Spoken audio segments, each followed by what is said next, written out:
कर्जत तालुक्यातील कडाव येथील मंडळ अधिकारी चंद्रकांत ठकाजी केंडे राहणार रोहा यांना 1 लाख रुपयांची लाच घेताना लाचलुचपत प्रतिबंधक विभागानं रंगेहात पकडले।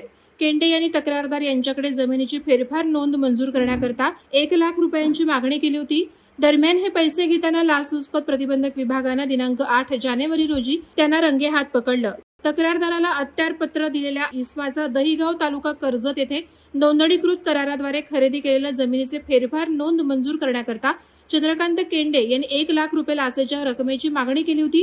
या तक्रारीच्या अनुषंगाने करण्यात आलेल्या पडताळणी दरम्यान आरोपी लोकसेवक चंद्रकांत केंडे यांनी लाचेच्या रकमेची मागणी केल्याचं निष्पन्न झालं।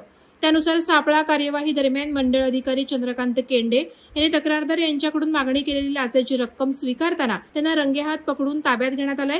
ही कारवाई लाचलुचपत प्रतिबंधक विभाग रायगडचे पोलीस उपअधीक्षक शशिकांत पाडावे यांच्या मार्गदर्शनाखाली सहाय्यक पोलीस पथकाने केली।